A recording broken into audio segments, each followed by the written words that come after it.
Islam, what's going on? Peace to the Moors out there. Right now, we don't have anyone on the check-in because they're not used to seeing us on a Sunday. Right. We're gonna realize they're gonna go, oh, they're doing Sunday too. All right, cool. For sure. So get used to the Sundays. Get used to the Sundays. That's right. You know, we're speaking on specifically Moorish science on Sundays. Wednesdays, when Sharif and Nil Bay is on, we go into other topics. Sundays is specifically Moorish science. Now, before we get started, I would like to start off with how a real Moorish meeting would start. Let's take the people into a Moorish meeting right now to show them how it is conducted. Let's do it. So the first part of the so how the meeting begins, it always begins with prayer. But first, before prayer, there's a call to order. We have to say it that way. It's a call to order. How's the call to order conducted? With 3 distinct knocks. We say all rise, face the east, feet at a 45-degree angle, 5 fingers on the left, up, 2 fingers on the right. Repeat the Moorish American prayer. Allah, the Father of the universe, the Father of love, truth, peace, freedom, and justice. Allah is my protector, my God, and my salvation, by night and by day, through his holy prophet, Drew Ali. Amen. Right? So let's stop right there and talk about the prayer really quick. You'll notice that the Moorish American prayer doesn't ask for nothing. The Moorish American prayer is an affirmation. You see, it's an affirmation. Okay. And because you already know, cutting forward, our teaching is that Allah is in man. Because Allah is in man, now and then in our questionnaire, we say, where's the nearest place we can meet him? In the heart. So where are we really praying? Now, just for those who on the check-in and they have a degree of ignorance, I want you to explain what you just said about the Moorish American prayer. The Moorish American prayer is an affirmation, people. It's not a wish. Right. Not only that, when people think of prayer, they think of head down, palms up. Mm-hmm. They think of the eyes are closed. Mm-hmm. The Moorish American prayer, quote unquote, is an actual affirmation where you say it with your eyes open. Eyes open, speaking with the command voice. Right. See, big difference. There is value and merit to prostration and sublimate, and humbling yourself, looking down. And closing the eyes. There's merit to that. There's purpose for that, right? But from a people perspective, from a perspective of our people, we've done that for 400 years. See? We've done that for 400 years. It's like taking a whooping. Well, the whooping has to end sooner or later. You don't get whooped all day by your parents. There comes to a point where enough's enough, right? All right. See? So now we stand straight up. We stand upright. Right? And we use the command voice and our eyes are open. See? All right. So, and it's an affirmation. We're affirming what's in us. See that? But it also keeps us honest that we're in a process of unfoldment. We have not reached the final objective, but we know what it is. You see? All right. And we honor, it says, Allah is my protector, my God, and my salvation, by night and by day, through his holy prophet, Drew Ali. We're not worshiping Prophet Noble Drew Ali. We're giving respect and honor to how we came to this knowledge and the organization and movement that we're in. See? Mm-hmm.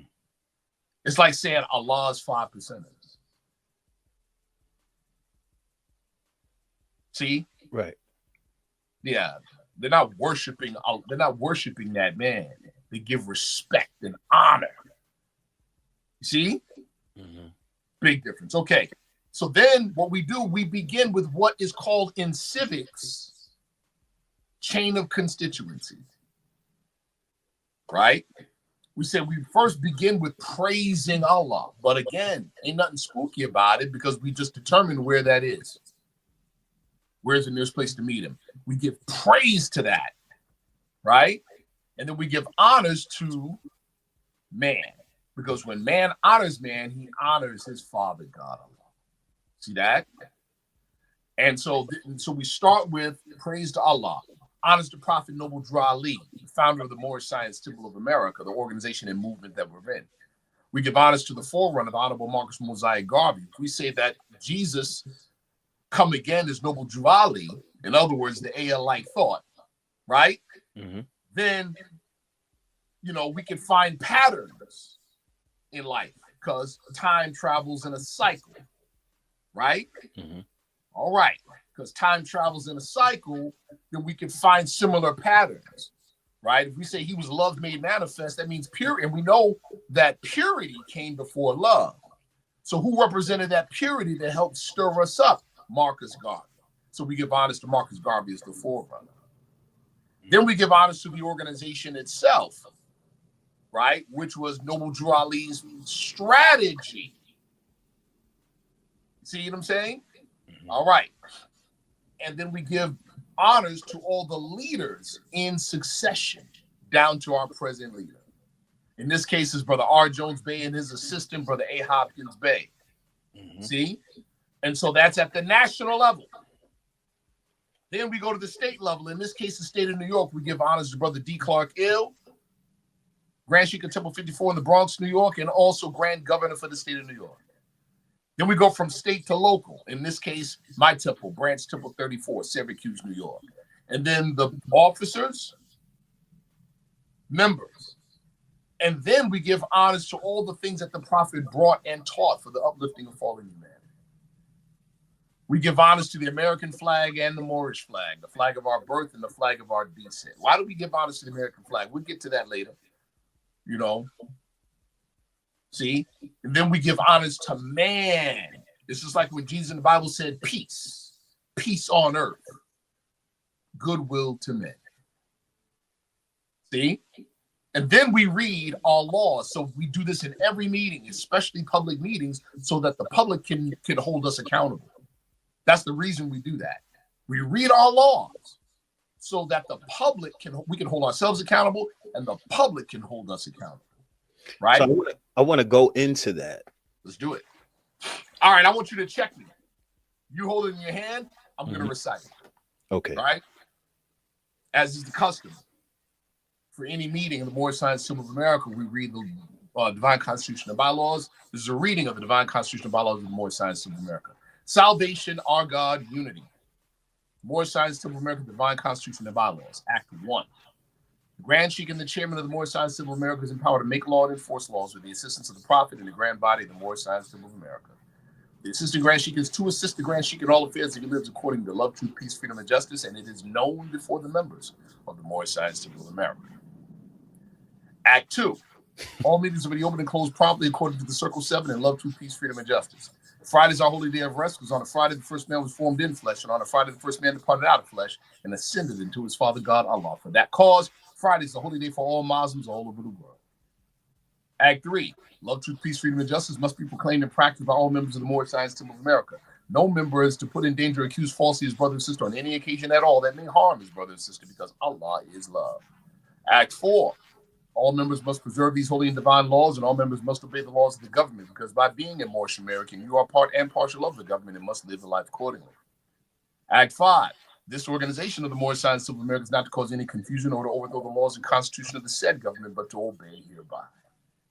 Act 6. With us, all members must proclaim their nationality, and we are teaching our people their nationality and their divine creed, that they may know that they are a part and partial of this said government, and know that they are not Negroes, colored folks, black people, or Ethiopians, because these names were given to slaves by slave holders in 1779 and lasted until 1865 during the time of slavery.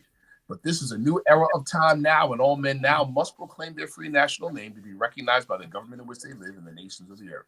This is the reason why Allah, the great God of the universe, ordained Noble Drew Ali the Prophet to redeem his people from their sinful ways.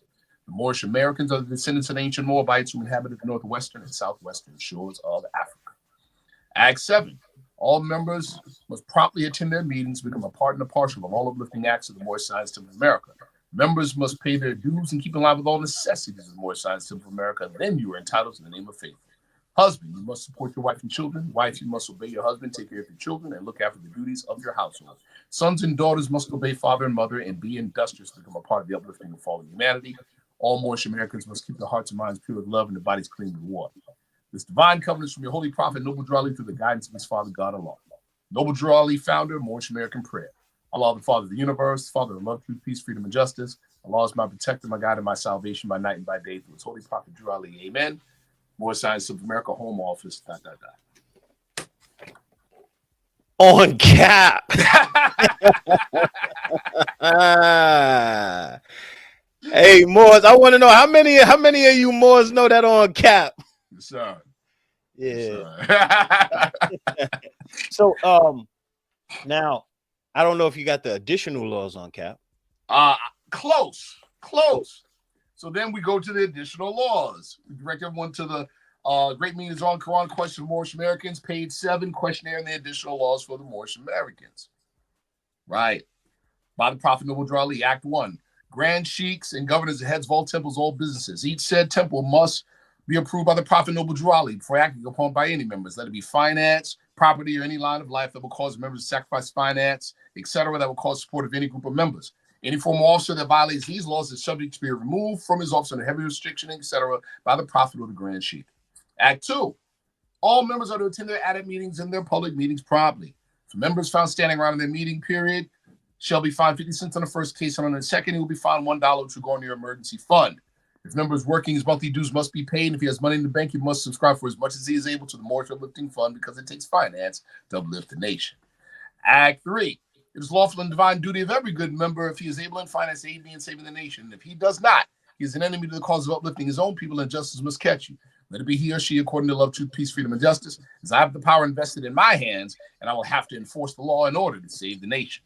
Act 4. All members while making a public speech must not use any assertion against the American flag, nor speak against the church or any member of any organized group, because we are to teach love, truth, peace. Can you repeat that again, brother?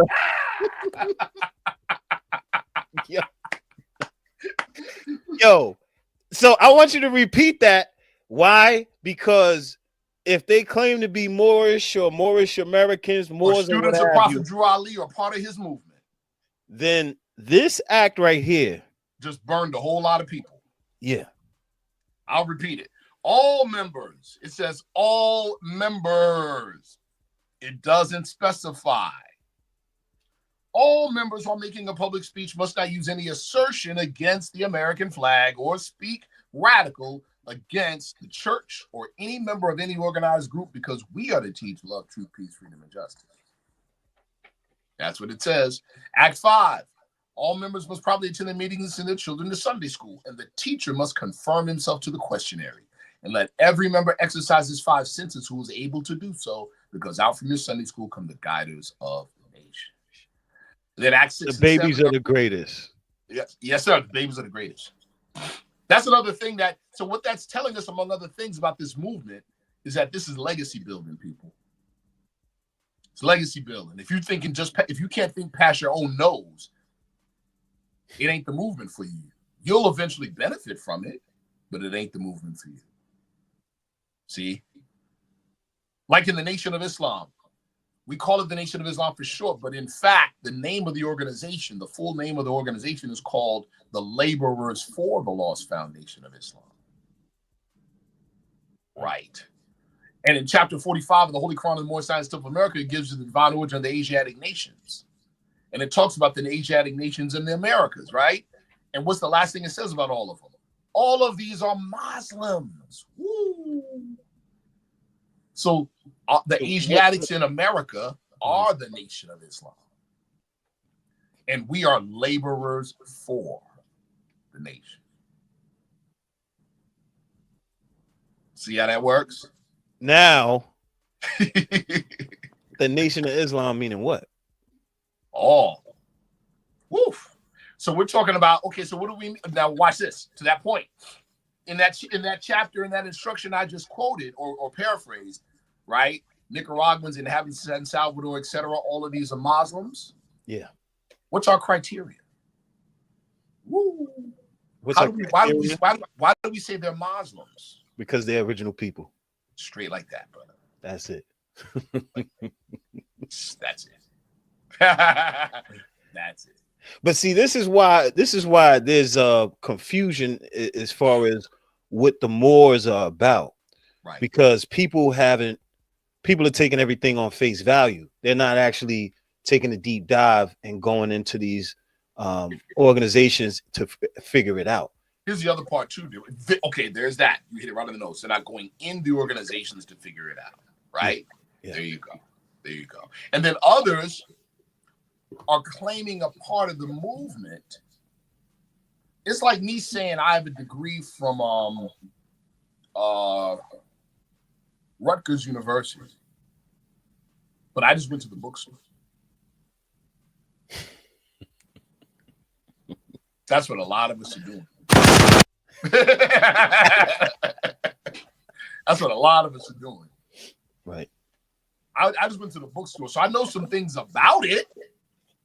I know some things about the degree. I might know quite a bit about the degree, but do I possess the degree? Did I go to the class? Hold on, back up. Did I even enroll? See? Mm-hmm. Yeah. Did I even enroll? See, many people are claiming a degree and never enrolled. Mm-hmm. They know a lot of things about. I remember this one elder sister told me, or she said to me, yeah, Brother Sharif, you're a good researcher. You know a lot about the movement. Know what I did? I said, how I responded, I said, you're right, sister. I do know a lot about the movement as a researcher. I said, but you know what I don't know? She goes, what? I said, the movement. I said, I got to put my time in the movement to know the movement. Right. Until then, I just know about it. Indeed. And then some of us think that we know about it because of the things that we see on the internet. There you go, brother. Yes. Like I did. Yeah. So technically, there are many that say they know about it that don't even know about it. Right. Don't even know about it. Taking everything on face value. Take everything on face value. Doing wisdom before the knowledge. Wisdom for the knowledge. So now the last thing we do after reading the laws, we read a passage out of our literature.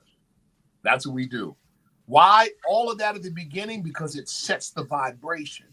All of those words, irrefutable, come from Prophet Noble Jurali.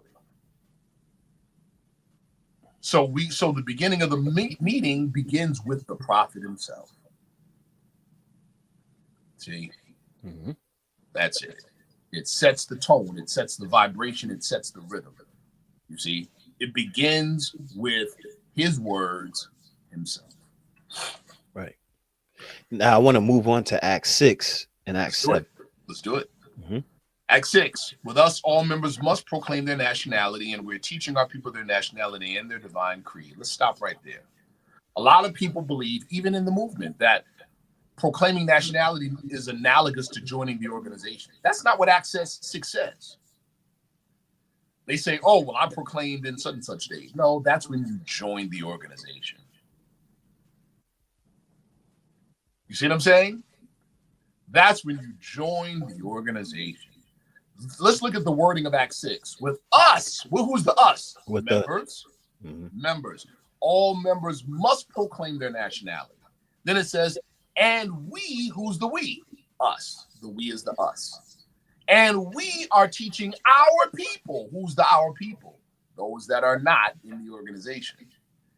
And we are teaching our people what? Their nationality and their divine creed. Well, if you just joined the organization, what you teaching? You have to stick around long enough to learn what it is that you're supposed to teach. Right. All right. And what is proclaiming? The word proclaim means to make known. What are you making known? Nationality. Is nationality identity? No.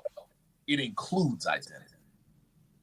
Nationality is behavior. It's a quality of character. The only way you proclaim character is what? live the life.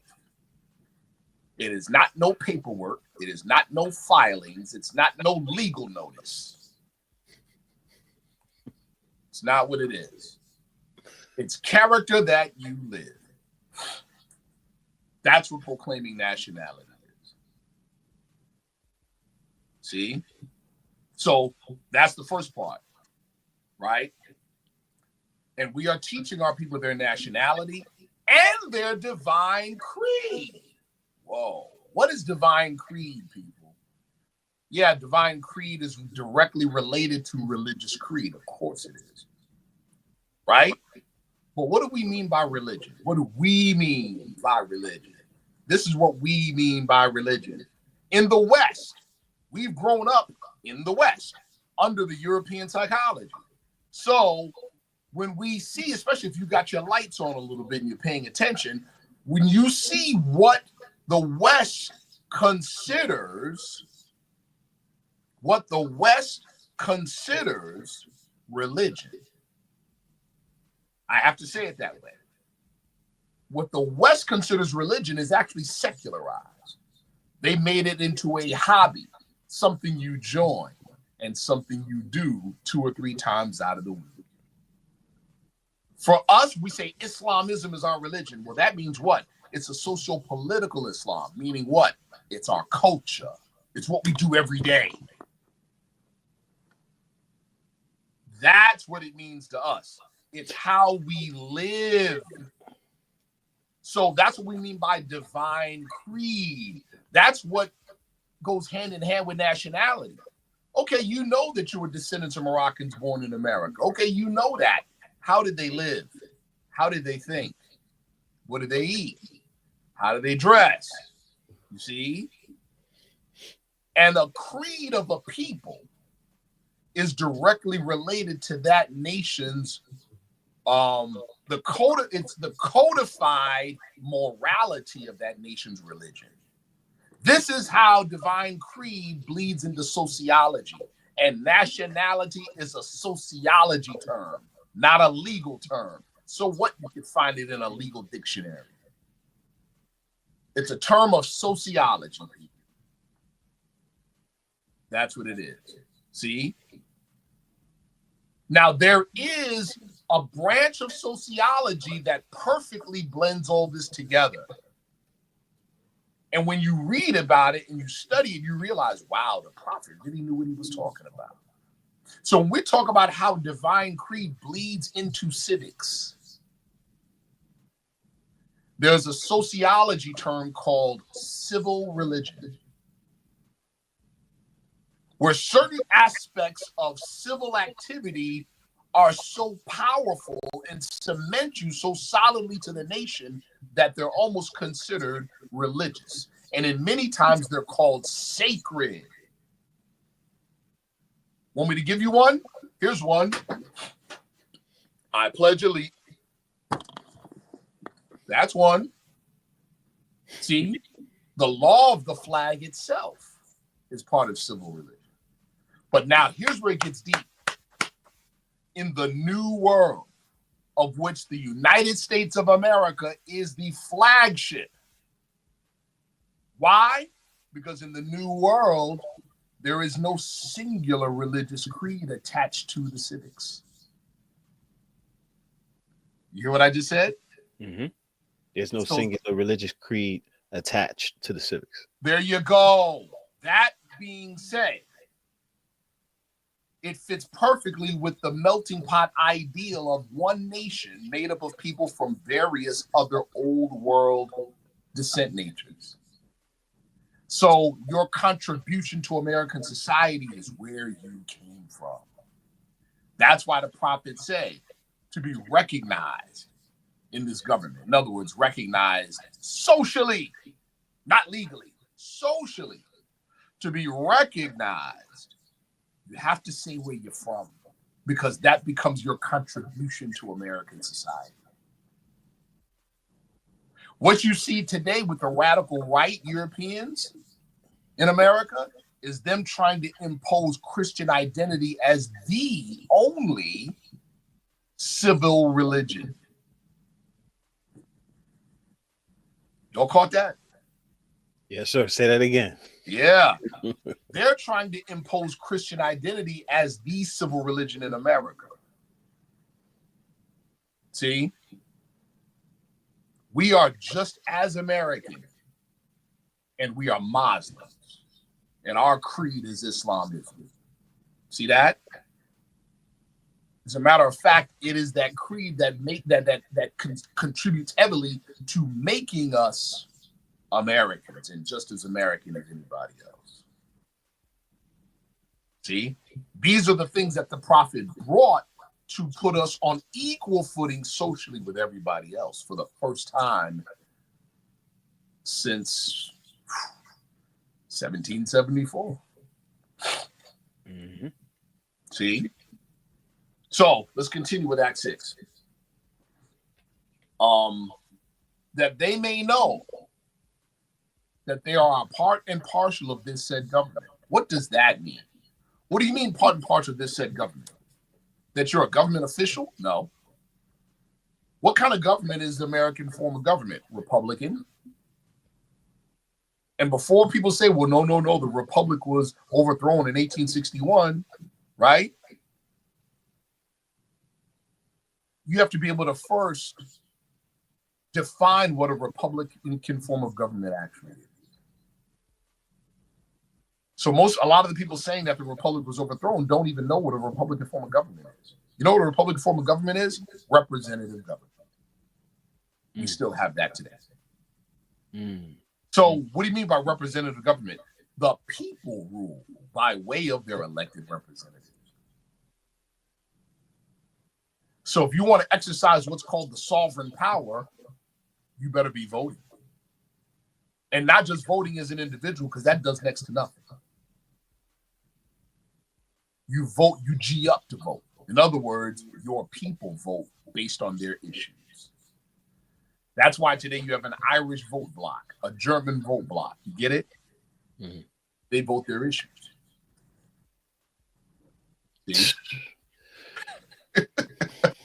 I was just telling you, I just came from a course, and you know what I didn't explain to you exactly what I heard at this course. So right. So this was, you know, what kind of course it was. Mm-hmm. And if everyone follows me on the community, they'll see what kind of course it was. Now, on this course, they were talking about how in Utah, where the Mormons pretty much, he said flat out, the Mormons pretty much run Utah. Right. And they changed laws in that state by coming together. You know, brother, that's not only is that what the prophet demonstrated to us, and he did it in 1928. It wasn't just talking about it; he actually did it. It's a matter of record. But that is the core American way. That is core American values. That's the protection we're afforded in the movement. We can get things done. You see what I'm saying? Mm-hmm. Without violating or deviating from the true American way. See, white supremacy hijacked the American ideal. It is not the American ideal. Okay. Hijacked it. Now, before we go deeper into Act 6 and then go into Act 7, I have two questions that I want to bring up. Sure. These questions are important. Awareness daily. I get where you're going with that. I would say, yeah. You basically saying, yeah, you already said it. It's all the way of life, brother. You made the connection. That's peace. Mm-hmm. If anyone missed what he's saying, just go back and through the comments. I saw his comment. Yeah, right. Way of life, awareness daily. So this question right here, I think is a good question. That's like asking, follow me. That is like asking, and it is a good question, but the question betrays an innocent ignorance of certain key things. That's why in Act 6 it says, and we are teaching our people their nationality and divine creed. Yeah. Well, before you can learn certain things, you have to know other things so you can understand the actual subject. So, like, let's look at the brother's question. Can a so-called white man be a Moor? Well, let's start with, first of all, what's a Moor? See, we have to define these things, people. You can't just be saying stuff and presume we know when we may not know. Mm-hmm. Notice in our literature, we don't say what is our nationality, Moor. That doesn't say that. It says Moorish American. Difference. Okay? Here is the difference. On page 3 of the Holy Quran of the Moorish Science Temple of America, right? Mm-hmm. It says the industrious acts of the Muslims, right? I'll just read it. Of Northwest and Southwest Africa. These are the Moabites, Hamathites, Canaanites. Stop right there. What are Moabites, Hamathites, and Canaanites? Ethnic groups. Ethnic groups who were driven out of the land of Canaan by Joshua and received permission from the pharaohs of Egypt to settle in that portion of Egypt. In later years, they formed themselves what?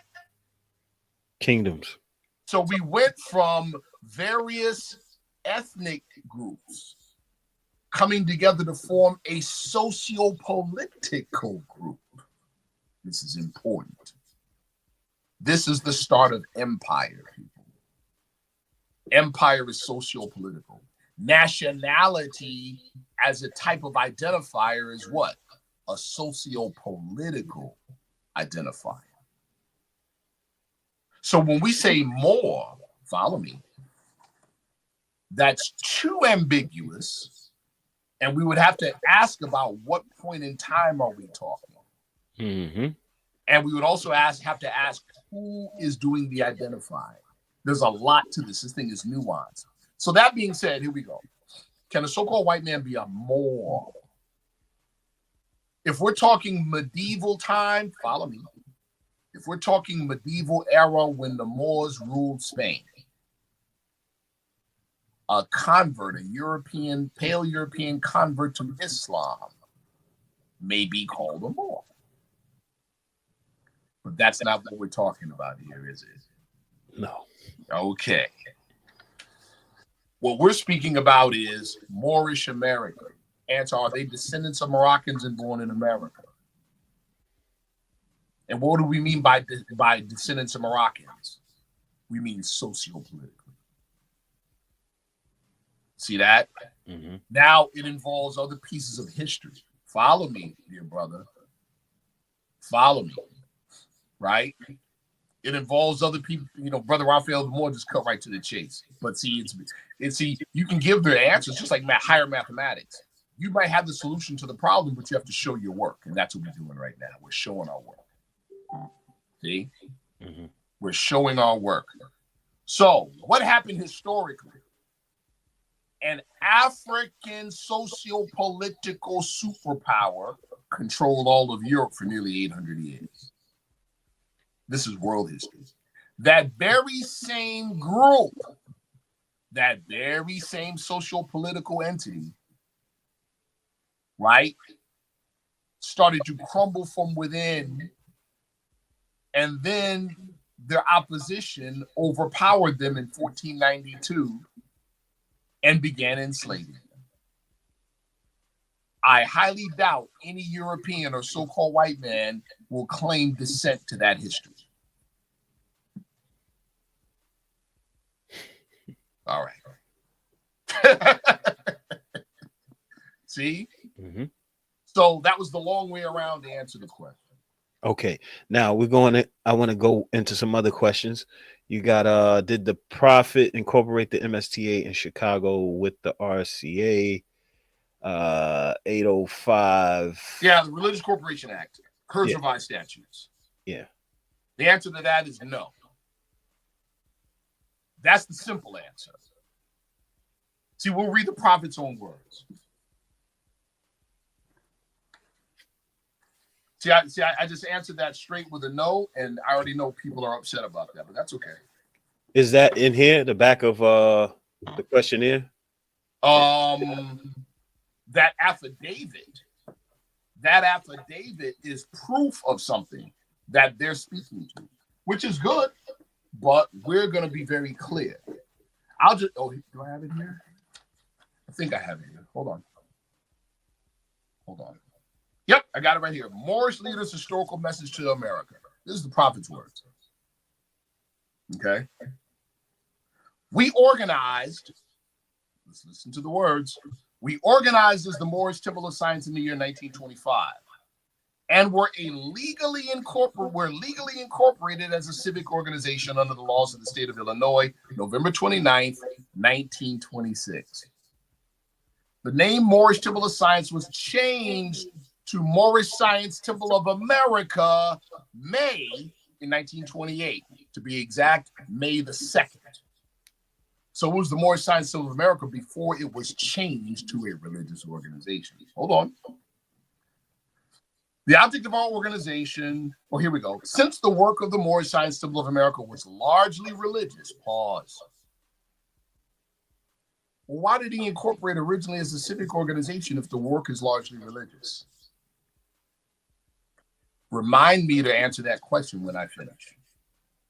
Since the work of the Moorish Science Temple of America was largely religious, the organization has been legally changed to a religious corporation, and an affidavit to this effect has been properly filed with the Cook County Recorder's Office in Illinois. Stop. That's what you're looking at the back of the questionnaire is a copy of that affidavit. Does it say that the prophet incorporated the MSTFA with the Religious Corporation Act? Because that's what that affidavit is a part of. Or did he change the organization? Which one? I would say he changed it. Changed it. So he changed. Did he create a new corporation or did he change the old one? He changed the old one. It's real simple, people. What you have is people saying, oh, well, he created two different corporations. Well, see, here's the problem with that. The state of Illinois for a long time has had specific, just like every other state, has very specific rules and policies regarding the dissolution of a corporation. There would be a paper trail to the dissolution of the corporation. And it doesn't exist. In other words, the prophet did exactly what he said he did in his own words. He changed it. So it was already incorporated. He changed it. But he used the Religious Corporation Act to change it. Because in 1928, there was no other way to change an existing corporation. Simple. Hey, more really simple. To go back to the question about can white people or the white man be a Moor? I just want to make mention of the prophet stating, I can't quote it verbatim off the top of my head. I already know where it is. There's no man that can change the descent nature of another man unless his power extends beyond the great creator God Allah himself. No, not that one. Oh, okay. The amalgamation part. We as a clean, pure nation descended from the inhabitants of Africa do not desire to amalgamate or marry into the pale-skinned nations of Europe, neither serve the gods of their religion. Can you say that one more time? Slowly. We as a clean and pure nation descended from the inhabitants of Africa do not desire to amalgamate or marry into the pale-skinned nations of Europe, neither serve the gods of their religion. Now, why? Now, I want to add some historical context to that statement. During that time period, we're talking late 20s, when it comes to the race issue and the Negro problem, one of the biggest things talked about during that time period came out of W.E.B. Du Bois' camp, or those affiliated with W.E.B. Du Bois. And they were considering race mixing as a possible solution to the race problem. And you already know, of course, pale Europeans were not trying to hear that. The prophet made that statement to let the public know, look, don't lump us in with that. You can still support us. All right. All right. Now, I'm going to go to this question because I spoke to I got the text from the brother Ben. Moorish American. But the topic is the body of the MSTA and its core foundation. So what would be considered the body of the MSTA and in its core foundation? And that's easy. What is capable or not, or what is it is capable and non-capable of? Here we go. That's a great question. So we're talking about the nature and the purpose of the organization. Well, you always start with the mission statement. Here's the mission statement of the Moorish Temple of America, people, based on what the prophet said. He said to uplift fallen humanity, to teach the things necessary that make men and women better citizens. That's what it says. There's your mission statement. Can you say that again, Mo? To uplift fallen humanity and to teach the things that make better citizens out of men and women. That's the mission statement. So there's the purpose. So there's the scope and range of activities and possibilities. I can tell you what it doesn't include. We are not an embassy.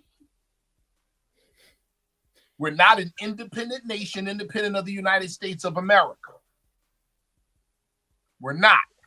I don't care what nobody says. People could talk about the Religious Corporation Act all day long, but I'm just gonna remind you of one very, very basic thing. No state or subdivision of a state, and a county is a subdivision of a state. The county of Cook is not superior to the state of Illinois. The county of Cook was created by the state of Illinois. So that said, no state or subdivision of a state can make or create a law or policy that creates an entity greater than itself. Do you all catch that? Mm-hmm. You mentioned this a few times. Yeah, states do not have any provision in their law or power to create such a provision that could create an entity greater than a state. Sorry. Who was the last people that really tried that besides nowadays with Texas talking about seceding and being its own nation? Texas is talking about that right now. But that means it has to leave the United States to do so. When was the last time people tried the whole succession thing? You all know, 1861. What happened? Civil War happened. See?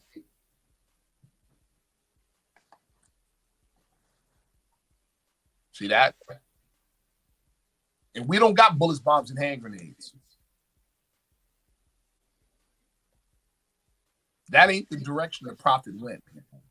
Oh, here's one other thing to prove that that's not. See, people can argue all day long about what the prophet meant by what he said. What you cannot argue with is what he did.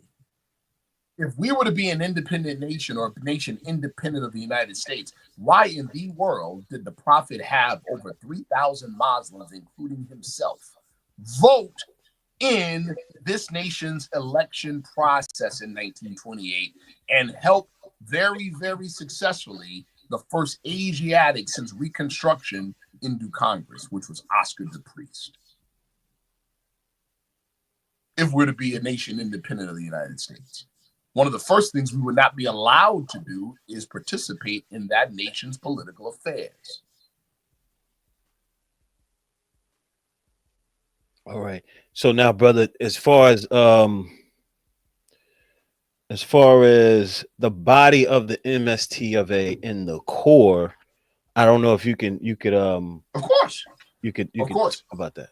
The core is the principles upon which we organize. So I'm taking it deeper than probably, and I'm saying this respectfully because I don't know that I can't read minds, right? It's just like a gang, right? I could wear a red rag out of my pocket. That only indicates something. What does it indicate? It indicates that I've accepted a body of principles and that I'm going to live by those principles and probably die by them too. Get it? What will we call that in what we're doing? Free national standard. Well, somebody had to establish the standard. And who's the final word on what's Moorish? Prophet Noble Drew Ali, the founder of the movement itself. So the core is the prophet's teaching and the prophet's instructions and the prophet's laws. That's the core. The body are those who are adhering to those laws, instructions, teachings. See? And does it have a governing structure? Of course it does. Of course it does. Some people will say, oh, well, if it doesn't have a Supreme Grand Council, then it's not the Moorish Science Temple of America. What does our questionnaire say? Our questionnaire says, what year was the Moorish Science Temple of America founded? Answer, 1913 AD. Where? Newark, New Jersey. Here's my question. Was there a Supreme Grand Council in 1913? No. Right. Was it called the Moorish Science Temple of America in 1913? No. So was the prophet lying or embellishing, or do we just not quite understand, a lot of us, what he was actually talking about? All right. So in other words, the question that I was asked, people are probably looking for me to talk about organizational structure. I took it further. I said, no, principle, thought. So when we say the Moorish Science Temple of America was founded in 1913, even though that name wasn't used until May 2nd, 1928, what are we actually referring to as the Moorish Science Temple of America? A thought, people. That's what it is. A thought. Just like man is a thought of Allah. Woo. Woo. See that? The organization is a thought organization. The organization is a thought itself. But what does that thought do? It develops. It manifests in various stages of growth and development, doesn't it? Mm-hmm. And that's what we're looking at in mundane history. From teaching in a barbershop at 181 Warren Street in 1913 to the name Moorish Divine National Movement in North America being coined in May 1st, 1916.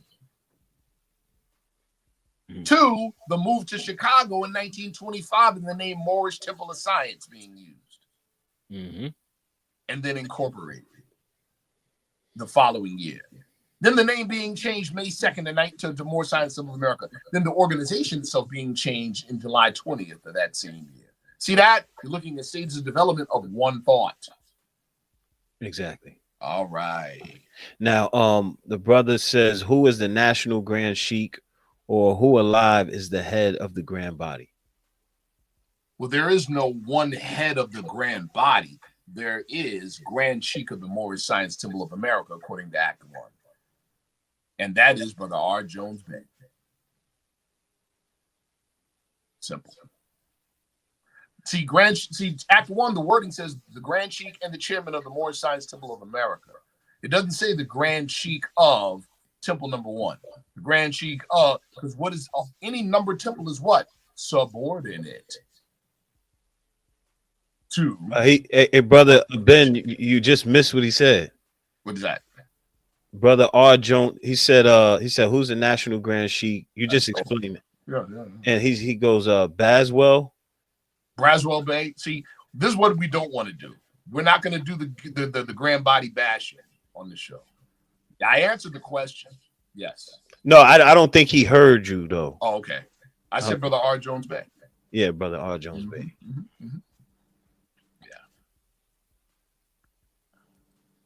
Yeah. Okay. That's it. Well, I'll just say this: as far as all of that goes, see, because we don't want this to devolve into argument about which group is the real Moorish Science Temple of America. Right. Let's just say this: the Prophet Noble Drew Ali said, "I'm going to help this government." He actually said that in a public address. All right. He says that the organization is dedicated to teaching the things that make people better citizens. That's what he said. And he said that our earthly salvation is tied with the full enjoyment of American citizenship unmolested. That's what he said. So I say that to say this. There's only one group that the United States government recognizes as the Moorish Science Temple of America. Only one.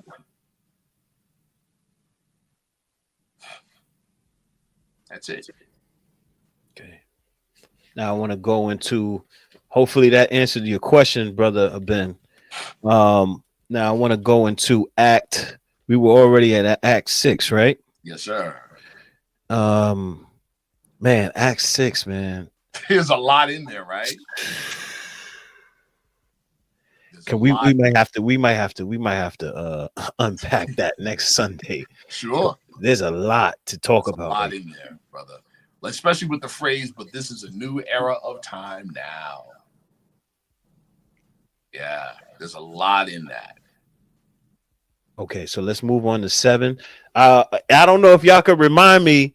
Y'all, I always got stuff going on. Y'all know I'm busy if you've been watching, but if y'all could remind me to talk about Act 6 next week, that'll be peace. Yeah. Please. If that doesn't come up, Act 6. Let me see. Act 6 Sunday. All right. I want to go into Act 7. Let's do it. All members must promptly attend their meetings and become a part and parcel of all uplifting acts of the Moorish Science of America. That is so overlooked.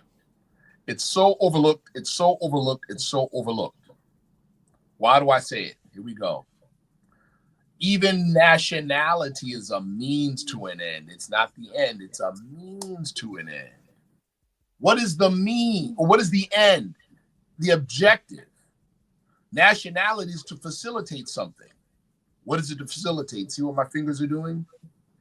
The uniting of the Asiatic nation in the states of North America. Like the Germans are united. German Americans are united by what? Their old world descent nature. They're all German. Mm-hmm. The Irish are united. The Irish Americans are united. How? By their old world descent nature, Irish. Right. The Japanese Americans are united.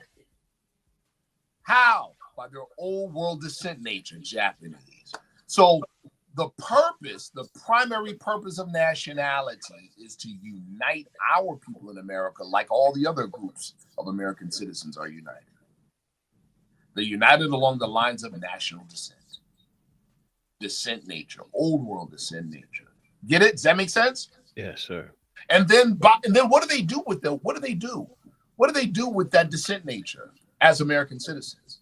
They connect with their old world connection for the purpose of what? Business, commerce, social and economics. Socioeconomics. Mm-hmm. Isn't that what they do? Yes, sir. Now, once we're united, we now join with our brother on the other side of the Atlantic and Pacific, and we have now the uniting of Asia.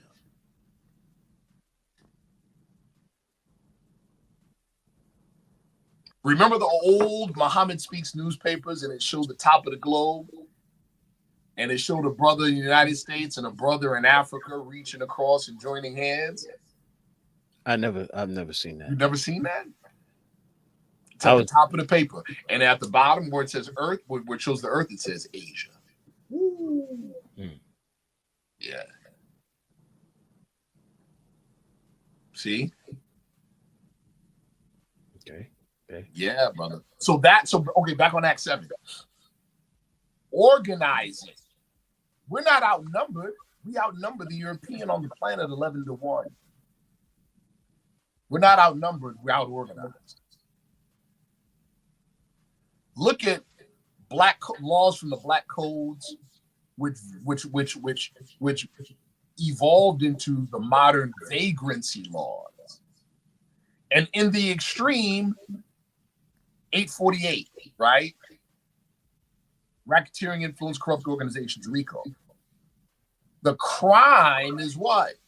Organizing. See? Of course, organizing to do criminal things, sure. But organizing nevertheless. Because the gangs still exist, don't they? Mm-hmm. But they took the leaders out. So they destroyed the ability to organize. All right. See? So this is why making meetings is important promptly. Because we're learning again the ability to do what? Organize. That's why. Make your meetings. Because it's teaching us something valuable. How to organize. All members must promptly attend their meetings and become a part and a partial of all uplifting acts of the Moorish Science Temple of America. Members must be a part and parcel of all uplifting acts. In other words, anything that's going to promote the organization, we must be a part of it. In other words, get involved with something bigger than yourself.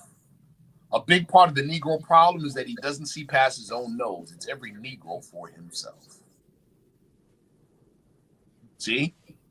Members must pay their dues and keep in line with all necessities of the Moorish Science of America. Then you're entitled to the name of faithful. What's our dues in 2025, 2024? 50 cents. Hasn't changed since 1928. And of course, people are going to look down on that and be like, yeah, what you going to do with 50 cents? Well, look around. Done quite a bit. But 50 cents a month isn't designed to finance the organization. That's not the purpose. It's not the purpose. What is the purpose then of paying 50 cents a month? Or with all the assessments together, like in our temple, what, $9 a month? What you going to do with $9 a month? Right? Now, it does add up. We know that. But are you supporting and financing a whole movement on $9 a month per member? No. So what's the point? Here's the point, people. A big part and partial to the ability to organize is learning what it means and feels like to have skin in the game. Our people were terrorized out of civic participation. Generation later, you don't know nothing about it. So now our people are looked at as being civically immature, politically childlike, and serially non-participant. See that? We don't participate. We don't feel like we got skin in the game. We pay our taxes, even those that say they don't pay taxes. If you're part of a federal program or a program that we get aid and assistance, that money is going through you. You are being used as a way for money to come to the local government, which means what? You got skin in the game. But if you're not following your investment, then you are going to the store every day to buy milk. You pay for the milk and you leave the milk on the counter. Nobody respects you for that. See that? Nobody respects you for that because we're not following our investment. So when you pay that 50 cents a month or that $9 a month, that means you're demonstrating you have skin in the game. You are involved. You're learning what it feels like to be involved with something bigger than you. See how that works?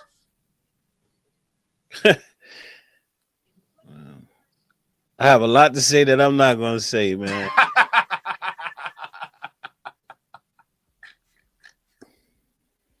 See? Very important, right?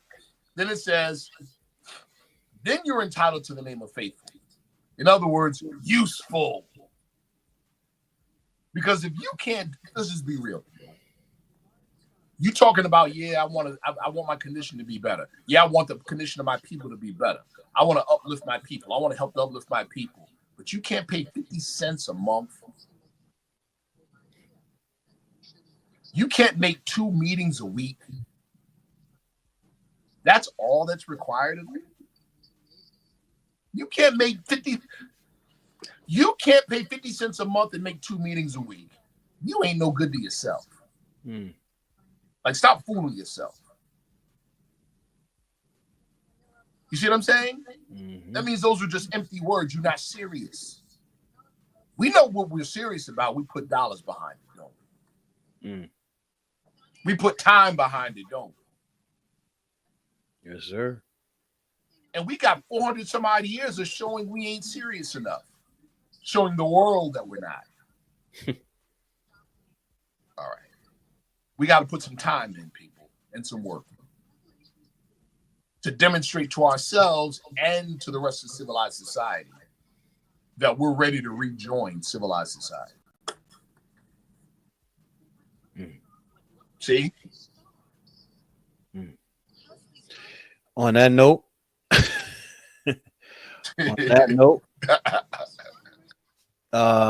yeah, we'll be back Wednesday.